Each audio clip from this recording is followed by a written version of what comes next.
Chapter 38. It was still dark when Doogy wakened, swimming through the black sea of senselessness into a world of pain. The back of his skull throbbed with one massive headache. The sturdy Highlander could neither move nor cry out. Something scratched against his footpaw. Opening one eye slowly, he craned his head to gaze down.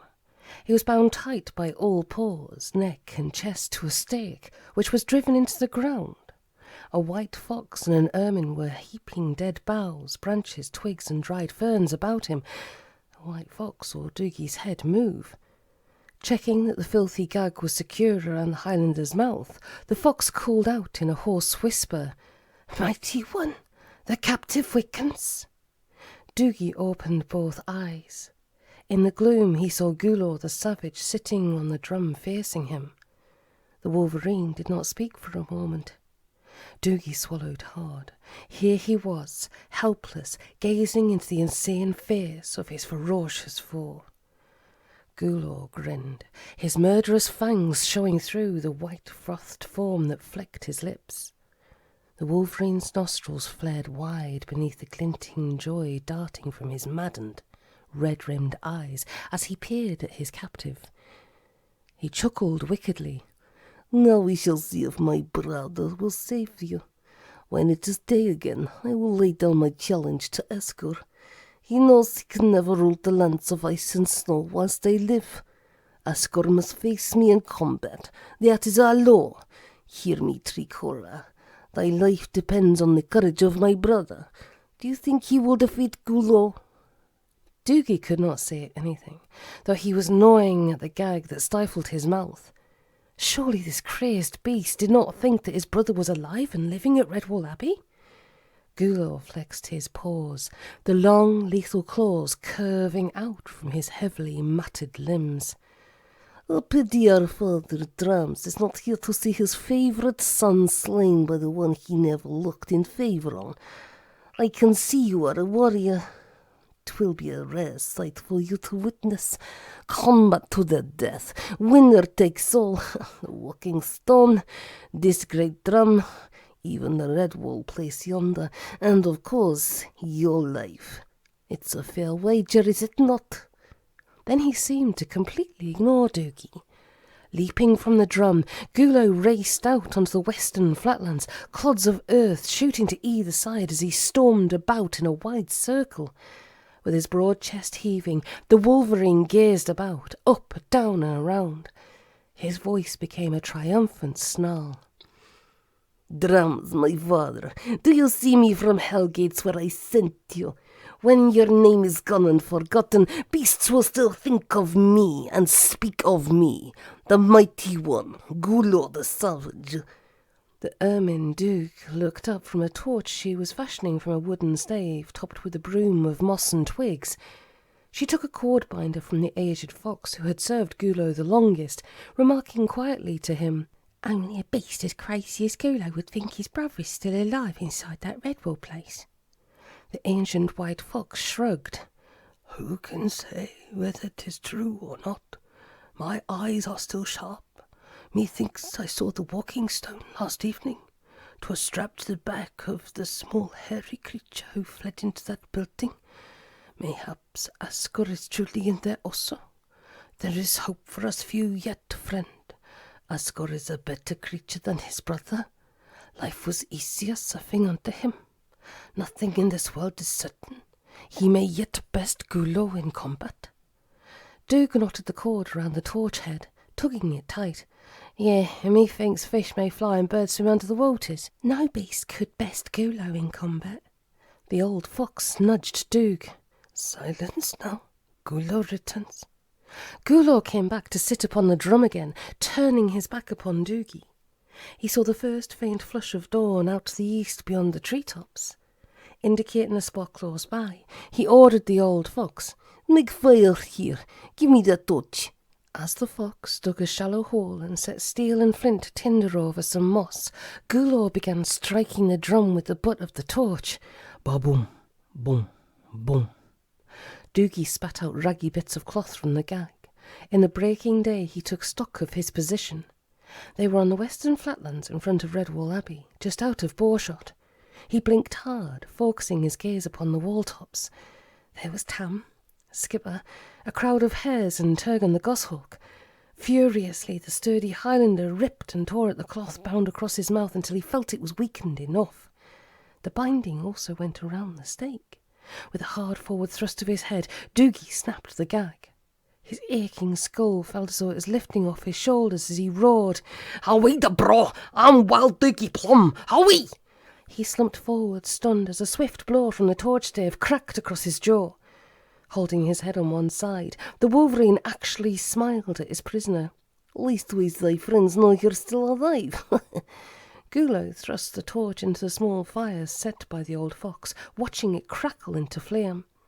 Still smiling, he called out, "Now it begins, my brother. Now it begins." Tam was struggling wildly in the restraining grips of Skipper, Onewell and Fortendam. They held him tight as he tried to free himself, calling out, "Doogy! 'Tis Doogy Plumm! That beast has him! I must get to him! Take your paws off me!" Sergeant Onewell whispered sternly in his ear, "Now then, Mr. MacBurl, just you hold still a while. Look it, old Gulo's coming forward for a parley. Please, sir, calm down. I don't want to give you a straight lift and put you to sleep, now do I? Be a good officer, sir, or the young uns are looking at you." The sergeant's advice filtered through to Tam, despite his agitated state. He saw Onewell's hard left paw clenching and took the hint. "Relax, Sarge. I'm all right now." Gulo stood within comfortable listening distance of the wall top.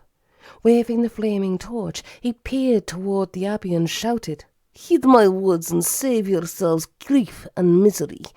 It's not you I want, but my brother Oscar. Do you hear me?" Skipper stood forward, his voice firm and clear. "We hear you, Gulo. Now you hear me. There ain't no beast called Oscar at this abbey. You must be mad to think we'd take any brother of yours inside our gates." Gulo laughed, turning hither and thither as though he were consulting others. "Mad? Nay, water dog, 'tis you who is mad. I know that you are sheltering Oscar, aye, and the walking stone. I mean no harm to you, but this is none of your business. It's a blood feud. You must send out my brother and the stone. I will meet them in combat, 1-to-1. The life of that one out there depends on it." Paw on sword hilt, Captain Darren Fortendam came to the battlements. "And if we don't?" The wolverine brandished a lighted torch. "Then I'll burn thy comrade on the drum also." Fortendam curled his lip distastefully. "About what one would expect of scum like you. But you listen to me, Larry Buck. I've got my eyes, me blinking head, and I see that the beast you can put in the field amounts to only 6 vermin. There's about 30 times that number in here, all true blue and fighting fit. What's to stop us charging out and making short work of you? Tell me that, sirrah." Gulo scoffed, showing his fangs in a cold sneer. "Numbers mean naught to me. I am Gulo the Savage. I carry no weapons. The mighty one could slay any 10 of you with just tooth and limb. But fire can slay your friends slow and painfully. It can also destroy the drum which I took from the Longios. Then, if you don't send out my brother, fire may destroy the doors of this place, and I will come in and get him. So what do you think of that?" Whilst Fortendam and Gulo were talking, Tam had been cudgelling his brain for a solution, but unknown words kept running through his mind. "Save my abbey, thou art the warrior chosen." At first he thought it was only tiredness from standing on watch all night, and then he blinked his eyes and shook his head to clear it. Bright lights blossomed through Tam's senses, and for a brief moment he saw the speaker. It was Martin the warrior, whose sword he was carrying. Suddenly, he wrenched himself from the restraining paws of his friends and strode to the battlement edge. As he pointed a paw at the wolverine, Tam's voice rang out, clear as a bell. "Son of Dramz, you're looking for a dead beast. 'Twas I who slayed your brother. 'Tis me you want to meet." Gulo stared long and hard at the figure on the wall top. "What foolishness is this? You see my brother is dead, and slain by you." The borderer clenched a paw across his heart. "Aye, 'twas me, Rakkety Tam MacBurl, and I'll prove it to ye." Tam whispered briefly to Sergeant Onewell, who saluted and then shot off like an arrow toward the abbey. Gulo shook his huge head. No beast could kill a wolverine in combat. We rule the lands of ice and snow beyond the cold seas. Tam nodded at the bulk of the abbey behind him. This is where I rule. Do you think this place would be held by a fool? Thy brother did, and he paid dilly for it. I am the warrior of Redwall, and its champion. I stand against any beast, and none has ever defeated me. Gulo the Savage, eh? More like Gulo the Fool. Look upon this. One will arrived, panting. He thrust rock bottom into Tam's outstretched paw. Tam held the little tortoise up within Gulo's view before addressing him again. If I did not slay Asker, and how the hell did I get this? Gulo stood dumbfounded, knowing that, if his brother were alive, he would never have parted with the walking stone. The borderer's stern tones brought Gulo back to reality. When the sun stands at its height, I will meet you out there on the flatlands. 6 will come with me to watch your vermin. Yes, you try and play me false. Harm one hair of my comrade before then, and we'll charge out and overwhelm you. Go now, I've spoken. Silence reigned all along the ramparts as a wolverine shuffled off. Armel grasped Tam's paw as she pleaded with him. Oh, you're not really going to fight that monster, are you? Tam freed his paw lightly and patted hers. Well, of course I am. You can't bust me out of this one, sister. It's the only solution to the problem, you see. Fortendam muttered out the side of his mouth. May I offer my services, Mr. MacBurl? Likely you'll need a little help with that flesh-eating murderer, what? Tam shook his head. No thanks, Captain. I got all the help any beast could need. The word and the sword, the mutt and the warrior. It's not good enough. Skipper gave Tam a pat on the back, which almost knocked him over. That's good enough for me, mate. Sergeant Onewell saluted. Excuse me, sir, but what will we be doing while all this combat's going on? Tam took out his dirk and skeen-doo, placing them on the walkway along with Martin's sword. Just bring me my shield, Sarge, then leave me alone up here. When the time comes, I'd like you, and Captain, Skipper, Tuggan, Landstrack and Ferdinand to go out there with me. Abbot Humble stood at one of the top dormitory windows with Armel, Skipper and Formal Bruffy at his side. They had a fine view of the western flatlands, shimmering gently in the warmth of high summer, brilliant with a profusion of yellow and cream pennycress, white clover, red valerian and patches of burnet rose. It would have made a pretty picture had it not been for the presence of Gulo and his 6 vermin, standing guard with lighted torches over the prisoner bound to the stake and surrounded by kindling material. Humble stared at the dark, bulky wolverine, whose power and might seemed to dominate all about him. Let's hope fortune favours Tam today. Armel caught the note of doubt in the old hedgehog's voice. It's not fair, Father. I know Tam is a true warrior, but no single creature should have to face that horrible monster. Formal Bruffy shook his velvety head. I agree with thee, missy, but them sees all beaver and loving war. Ain't that right, Skip? The otter chieftain leaned on the windowsill, nodding. That's what they say, matey. I think our Tam's got a good chance, so. He's small, aye, but light and speedy. I've seen him fighting. He's lightning with those blades of his. Don't you fret yourself, sister. Armel climbed up on the sill and sat by the otter. I hope you're right, sir. She looked down to the wall-top where she could see Tam. He was sitting with his back to them, readying his weapons. Armel listened to the rasp of steel on stone as the warrior horned his blades. When he had finished, Tam took a soft cloth and dipped it in a paste of wood ash dampened with a sprinkle of water. What's he doing now? Captain Fortendam, who had just come into the dormitory, came to the window to see what Tam was doing. Burnishing his blades, sister. Giving them a jolly good polish, what? Don't matter whether a chap's a cook, a farmer or a warrior, ma'am.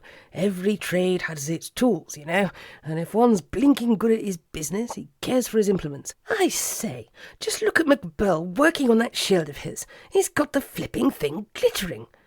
Armel and Fortendam blinked at the glint of sunlight which flashed through the window as Tam moved the shield. The captain nodded in admiration. Well done, that chap, what? That's the stuff. Nothing like a smartly presented warrior marching off to meet the rascally foe. Appearances count, don't you know? Armel watched Tam labouring away under the bright sun. I suppose they do. I never thought about it, really. Fortendam warmed to the subject. Oh, yes, sister. When I was a young recruit at Salamanderstron, we had a drill sergeant. Real stickler he was, had all the new buckos polishing night and day. We had a messmate, name of young Fluffscuttle, as I recall. Well, it seems one day his sword was a mite dusty on parade. By the left, that sergeant gave him a right old dressing down. Had the poor bloke quivering in his fur. The sarge roared at him, "You horrible little fiddle-pawed, boot-nosed, flop-eared excuse for a recruit. Is that dust I sees on your blade? Sit right down there, laddie buck, and clean it off. Polish it until the rag wears out. Polish it until you can see my face in the blade, or I'll have your tail for tiffin, your trouts for tea, and your eels for afters." Armel smiled. "Oh, poor young Fluffscuttle. What happened?"